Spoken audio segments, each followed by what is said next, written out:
സ്വാഗതം. ഇന്ന് നമ്മൾ സംസാരിക്കാൻ പോകുന്നത് ഏകദേശം ഒരു 400 വർഷം മുൻപ് ജീവിച്ചിരുന്ന ഫ്രാൻസിസ് ബേക്കൻ എന്ന ചിന്തകനെക്കുറിച്ചാണ്. നിങ്ങൾ തന്ന ഈ വിവരങ്ങളൊക്കെ വായിച്ചപ്പോൾ എനിക്ക് ശരിക്കും തോന്നിയത് ഇദ്ദേഹം ഒരുതരം ആധുനിക ശാസ്ത്രത്തിന്റെ ഒരു സൂപ്പർ സ്റ്റാർ ആണെന്നാണ്. അതെ, പക്ഷെ അദ്ദേഹത്തിന്റെ രീതികൾ വളരെ വ്യത്യസ്തമായിരുന്നു. അതെ, വലിയ തത്വങ്ങളൊക്കെ അദ്ദേഹം പറഞ്ഞത് അഫോറിസം എന്ന് പറയുന്ന ചെറിയ പഞ്ച് ലൈൻ പോലുള്ള വാക്യങ്ങളിലൂടെയാണ്. അതുതന്നെ, അറിവ് ശക്തിയാണ് എന്നൊക്കെ നമ്മൾ എപ്പോഴും ഉപയോഗിക്കുന്നില്ലേ? ആ അതെല്ലാം അദ്ദേഹത്തിന്റെ സംഭാവനയാണ്.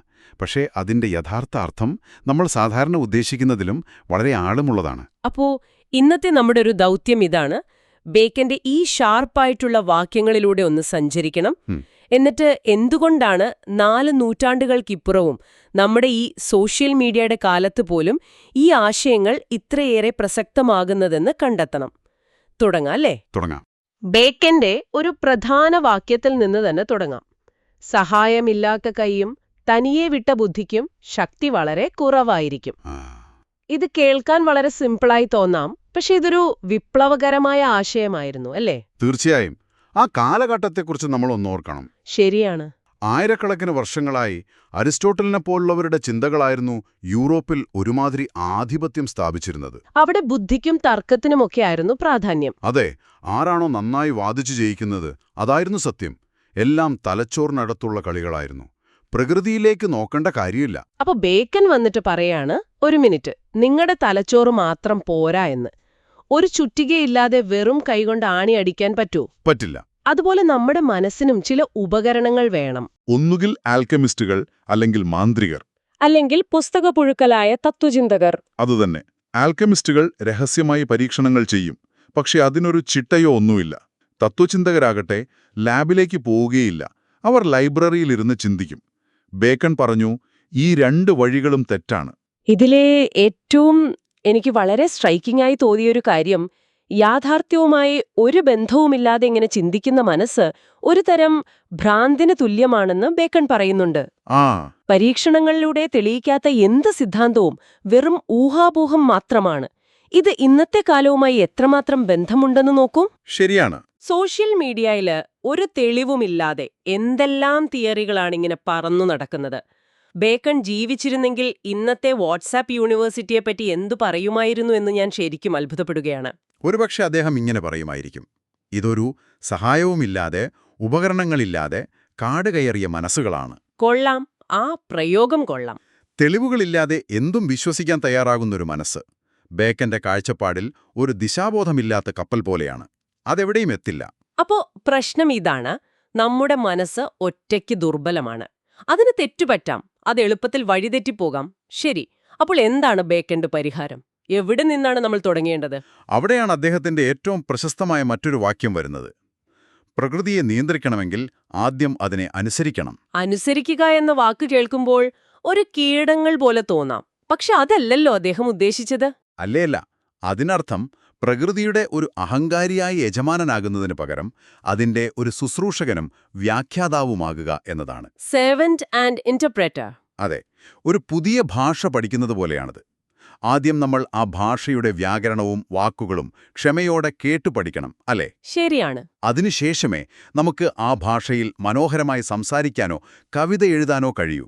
അതുപോലെ പ്രകൃതിയുടെ നിയമങ്ങൾ ആദ്യം പഠിക്കുക, അതിനുശേഷം മാത്രം അതിൽ ഇടപെടുക. അതായത് പ്രകൃതിയുടെ ബോസ് കളിക്കുന്നതിന് പകരം അതിന്റെ ഒരു അപ്രന്റീസ് ആവുക. അതുതന്നെ, അതിന്റെ പ്രവർത്തന രീതികൾ കണ്ടുപഠിക്കുക. ഇതിനായി അദ്ദേഹം 2 പ്രധാന ആശയങ്ങൾ മുന്നോട്ടുവച്ചു. ഒന്നാമത്തേത് ഇൻഡക്റ്റീവ് റീസണിംഗ്.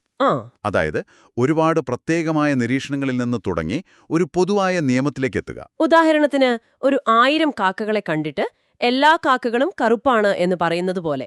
അതെ, ഇത് അരിസ്റ്റോട്ടലിന്റെ രീതിക്ക് നേർവിപരീതമായിരുന്നു. അദ്ദേഹം പൊതുവായ ഒരു തത്വത്തിൽ നിന്ന് തുടങ്ങി താഴോട്ട് പോവുകയായിരുന്നു. രണ്ടാമത്തെ കാര്യം പ്രായോഗികമായ തെളിവുകൾ, അതായത് എംപിരിക്കൽ എവിഡൻസ് ആണല്ലോ. തീർച്ചയായും. എല്ലാ അറിവും അനുഭവത്തിലൂടെയും പരീക്ഷണങ്ങളിലൂടെയും ഉറപ്പുവരുത്തണം. വെറുതെ ഇരുന്ന് ചിന്തിച്ചാൽ മാത്രം പോരാ. ശരിയാണ്. എനിക്ക് തോന്നുന്നു അതുവരെ ശാസ്ത്രീയ കണ്ടെത്തലുകളെന്ന് പറഞ്ഞിരുന്ന പലതും യാദൃച്ഛികമായി സംഭവിച്ചതായിരുന്നു. ഒരു ചിട്ടയായ അന്വേഷണത്തിന്റെ ഫലമായിരുന്നില്ല. ബേക്കൻ അതിനൊരു സിസ്റ്റം കൊണ്ടുവരാൻ ശ്രമിച്ചു. അദ്ദേഹം പറഞ്ഞ ഒരു പ്രധാന കാര്യമുണ്ട്. മനുഷ്യന് ചെയ്യാൻ കഴിയുന്നത് പ്രകൃതിയിലെ വസ്തുക്കളെ നീക്കിവെക്കാനോ കൂട്ടിച്ചേർക്കാനോ മാത്രമാണ്. ഓക്കേ. ബാക്കിയുള്ള ആന്തരികമായ പ്രവർത്തനങ്ങളെല്ലാം ചെയ്യുന്നത് പ്രകൃതി തന്നെയാണ്. ഒരു വിത്ത് നടുമ്പോൾ നമ്മൾ ചെയ്യുന്നത് അതിനെ മണ്ണിൽ വെക്കുക, വെള്ളമൊഴിക്കുക എന്നൊക്കെയാണ്. ശരിയാണ്. അതിനെ ഒരു മരമാക്കി മാറ്റുന്നത് പ്രകൃതിയുടെ നിയമങ്ങളാണ്. നമുക്ക് പൂജ്യത്തിൽ നിന്ന് ഒന്നും സൃഷ്ടിക്കാൻ കഴിയില്ല. ഈ ആശയം, അതായത് പ്രകൃതിയെ പഠിച്ച് അതിനെ നിയന്ത്രിക്കുക എന്നത് അദ്ദേഹത്തിന്റെ ഏറ്റവും പ്രശസ്തമായ ആ വാക്യത്തിലേക്ക് നമ്മളെ എത്തിക്കുന്നു. അറിവും മനുഷ്യന്റെ ശക്തിയും ഒന്നാണ്. അതെ. ഒരു വൈറസിന്റെ ഘടന മനസ്സിലാക്കുമ്പോൾ അതിനെതിരെ വാക്സിൻ ഉണ്ടാക്കാനുള്ള ശക്തി നമുക്ക് ലഭിക്കുന്നു. കാലാവസ്ഥയുടെ രീതികൾ മനസ്സിലാക്കുമ്പോൾ കൊടുങ്കാറ്റുകളെക്കുറിച്ച് മുന്നറിയിപ്പ് നൽകാനുള്ള ശക്തി കിട്ടുന്നു. ഇതാണോ അതിന്റെ ശരിയായ അർത്ഥം? അതുതന്നെ. ഒരു കാര്യത്തിന്റെ കാരണം അറിയില്ലെങ്കിൽ അതിന്റെ ഫലത്തെ നമുക്ക് നിയന്ത്രിക്കാൻ കഴിയില്ല. അറിവ് എന്നത് കേവലം വിവരങ്ങൾ ശേഖരിക്കൽ മാത്രമല്ല, അത് പ്രായോഗികമായി ഉപയോഗിക്കാനുള്ള ഒരു കഴിവുകൂടിയാണ്. ശരി. ബേക്കന്റെ കാഴ്ചപ്പാടിൽ പ്രകൃതിയുടെ രഹസ്യങ്ങൾ മനസ്സിലാക്കി മനുഷ്യന്റെ ജീവിതം മെച്ചപ്പെടുത്തുക എന്നതായിരുന്നു ശാസ്ത്രത്തിന്റെ ആത്യന്തികമായ ലക്ഷ്യം. തീർച്ചയായും ഇവിടെയാണ് ബേക്കന്റെ ചിന്തകൾ കൂടുതൽ ഗൗരവതരമാകുന്നത്. അറിവ് ഒരു ഇരട്ടവാൾ തലയാണ്. ഉദാഹരണത്തിന് അണുഭൗതിക ശാസ്ത്രം.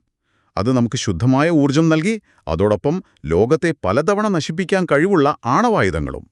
അതുപോലെ ജനിതക ശാസ്ത്രം. അതെ, ജനിതക ശാസ്ത്രം ഉപയോഗിച്ച് നമുക്ക് രോഗങ്ങൾ ഭേദമാക്കാം.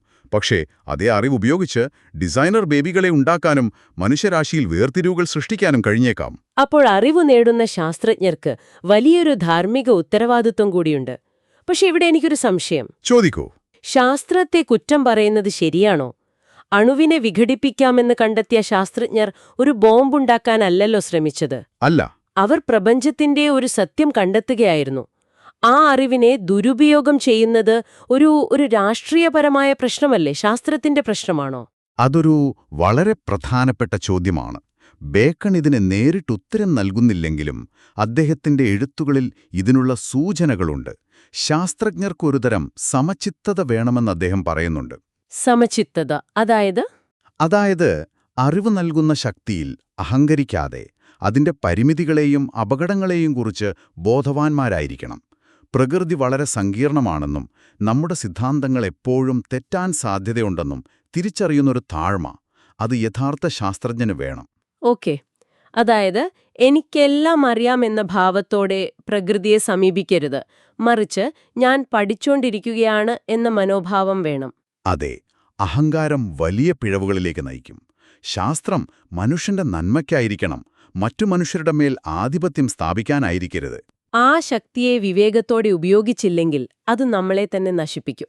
ബേക്കൺ ഈ മുന്നറിയിപ്പ് നൂറ്റാണ്ടുകൾക്ക് മുൻപേ നൽകിയിരുന്നു. ഈ മുന്നറിയിപ്പുകൾ ഇന്നത്തെ ലോകത്തേക്ക് വരുമ്പോൾ വളരെ പ്രസക്തമാവുകയാണ്. ദൂരക്കാഴ്ചയില്ലാത്ത ശാസ്ത്രം എന്നതിന് നമ്മുടെ കയ്യിലുള്ള ചില നല്ല ഉദാഹരണങ്ങളുണ്ട്. നമുക്കതിലൂടെ ഒന്ന് പോകാം. ഒന്നാമത്തേത് പ്ലാസ്റ്റിക്. അതെ, പ്ലാസ്റ്റിക് കണ്ടുപിടിച്ചപ്പോൾ അതൊരു അത്ഭുത വസ്തുവായിരുന്നു.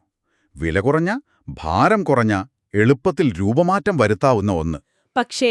പക്ഷേ അത് കണ്ടുപിടിച്ചവർ ഒരു കാര്യം ആലോചിച്ചില്ല. ഉപയോഗശേഷം ഇതിനെ എന്തു ചെയ്യും? പ്രകൃതിക്ക് ഇതിനെ എങ്ങനെ വിഘടിപ്പിക്കാൻ കഴിയും? അവർ പ്രകൃതിയുടെ നിയമത്തെ ഭാഗികമായി മാത്രമേ അനുസരിച്ചുള്ളൂ. അതുതന്നെ. അതിന്റെ ഫലം നമ്മളൊന്ന് കാണുന്നു. മൈക്രോ പ്ലാസ്റ്റിക്കുകൾ നമ്മുടെ ഭക്ഷണത്തിലും വെള്ളത്തിലും വരെ എത്തിയിരിക്കുന്നു. രണ്ടാമത്തെ ഉദാഹരണം സോഷ്യൽ മീഡിയ. ആളുകളെ തമ്മിൽ ബന്ധിപ്പിക്കുക എന്ന നല്ല ഉദ്ദേശത്തോടെ തുടങ്ങിയ ഒന്ന്. പക്ഷേ അതിന്റെ അൽഗോരിതം മനുഷ്യന്റെ മനഃശാസ്ത്രത്തെ എങ്ങനെ ചൂഷണം ചെയ്യും? അത് സമൂഹത്തിൽ എത്രത്തോളം വിദ്വേഷവും തെറ്റായ വിവരങ്ങളും പ്രചരിപ്പിക്കും, നമ്മുടെ മാനസികാരോഗ്യത്തെ എങ്ങനെ ബാധിക്കും എന്നതിനെക്കുറിച്ചൊന്നും അവർ ചിട്ടയായ പരീക്ഷണങ്ങൾ നടത്തിയില്ല.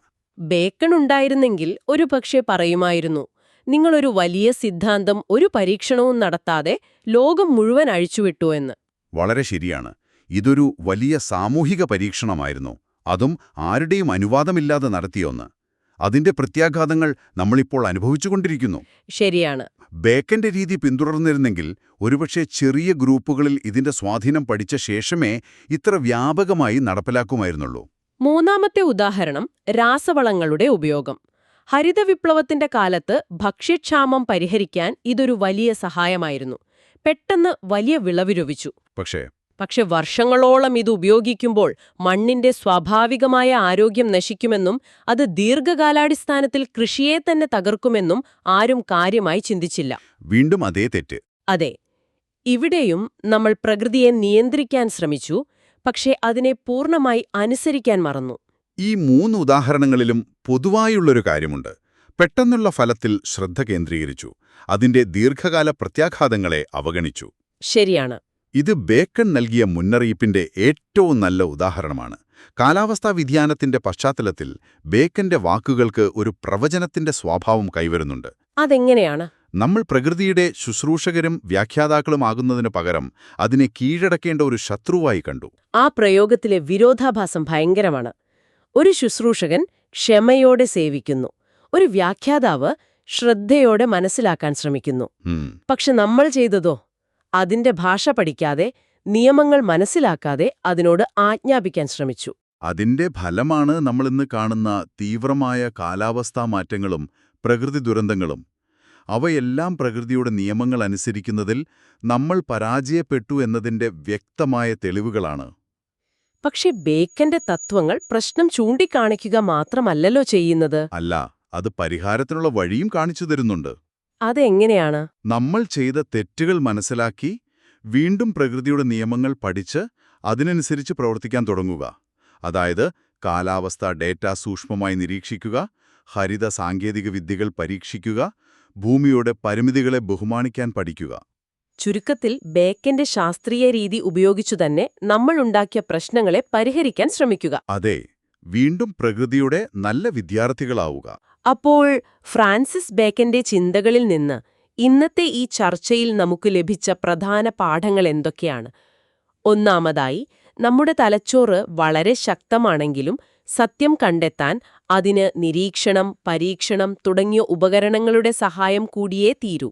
രണ്ടാമതായി, പ്രകൃതിയെ നിയന്ത്രിക്കാനുള്ള ഏറ്റവും നല്ല മാർഗം ആദ്യം അതിന്റെ നിയമങ്ങൾ ക്ഷമയോടെ പഠിച്ച് അതിനെ അനുസരിക്കുന്നതാണ്.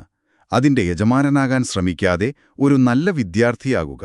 അവസാനമായി, അറിവ് എന്നത് നിഷ്കളങ്കമായ ഒന്നല്ല, അത് വലിയ ശക്തിയാണ്. അതുകൊണ്ടുതന്നെ അത് വലിയ ഉത്തരവാദിത്തത്തോടും വിവേകത്തോടും കൂടിയാണ് വരുന്നത്. അതിന്റെ പ്രത്യാഘാതങ്ങളെക്കുറിച്ച് ചിന്തിക്കാതെ അറിവ് ഉപയോഗിക്കുന്നത് അപകടകരമാണ്. ശരിയാണ്. നിങ്ങൾ അയച്ചു തന്ന വിവരങ്ങളിൽ രസകരമായ ഒരു പ്രവർത്തനം കൂടിയുണ്ട്. അഫോറിസം എഴുതുന്നത്. അതെ, ഇന്നത്തെ പ്രശ്നങ്ങളെക്കുറിച്ച് സ്വന്തമായി അഫോറിസം എഴുതാൻ ശ്രമിക്കുക എന്നത്. ഉദാഹരണമായി അതിൽ പറയുന്നത്, സ്ക്രീൻ ലോകത്തെ ബന്ധിപ്പിക്കുന്നു, പക്ഷേ പലപ്പോഴും ഹൃദയത്തെ ഒറ്റപ്പെടുത്തുന്നു എന്നാണ്. കൊള്ളാം. വളരെ കുറഞ്ഞ വാക്കുകളിൽ ഇന്നത്തെ ഒരു വലിയ സത്യം പറയുന്നു. പരിസ്ഥിതിയെക്കുറിച്ച് പറയുകയാണെങ്കിൽ, ഇന്നു നടുന്ന ഒരു മരം ഭാവിയുമായുള്ള ഒരു സംഭാഷണമാണ് എന്നൊരു ഉദാഹരണവും അതിലുണ്ട്. നല്ലൊരു ചിന്തയാണിത്. കേൾക്കുമ്പോൾ തന്നെ ഒരുപാട് ചിന്തിക്കാൻ പ്രേരിപ്പിക്കുന്നുണ്ട്. അങ്ങനെയെങ്കിൽ ഇന്നത്തെ ഡിജിറ്റൽ ലോകത്തെക്കുറിച്ച് നിങ്ങൾക്കൊരു അഫോറിസം ഉണ്ടാക്കാൻ ശ്രമിച്ചാൽ അതെന്തായിരിക്കും? ഞാനൊരു പക്ഷേ ഇങ്ങനെ പറയുമായിരിക്കും: വിവരങ്ങൾ വിരൽത്തുമ്പിൽ ലഭിക്കുമ്പോൾ വിവേകം പലപ്പോഴും കൈവിട്ടുപോകുന്നു. കൊള്ളാം. അത് വിഷയത്തിന്റെ ഹൃദയത്തിൽ തന്നെ കൊള്ളുന്നുണ്ട്. അപ്പോ നമുക്ക് ചിന്തിക്കാനൊരു അവസാന ചോദ്യം കൂടി ബാക്കി വെച്ച് അവസാനിപ്പിക്കാം. സത്യം കണ്ടെത്താൻ ക്ഷമയോടെയുള്ള ചിട്ടയായ ഒരു അന്വേഷണം വേണമെന്നാണ് ബേക്കൻ നമ്മളെ പഠിപ്പിച്ചത്. എന്നാൽ നമ്മളിന്ന് ജീവിക്കുന്നത് തൽക്ഷണ വിവരങ്ങളുടെയും ഇൻസ്റ്റന്റ് റിസൾട്ടുകളുടെയും 280 അക്ഷരങ്ങളിൽ ഒതുക്കുന്ന സത്യങ്ങളുടെയും ലോകത്താണ്. ബേക്കന്റെ ഈ ക്ഷമയോടെയുള്ള നിരീക്ഷണം എന്ന തത്വം നമ്മുടെയൊക്കെ വ്യക്തിജീവിതത്തിൽ എങ്ങനെ പ്രായോഗികമാക്കാം? ഇത്രയധികം വേഗത്തിൽ മുന്നോട്ടു പോകുമ്പോൾ യഥാർത്ഥത്തിൽ നമുക്ക് എന്താണ് നഷ്ടമാകുന്നത്?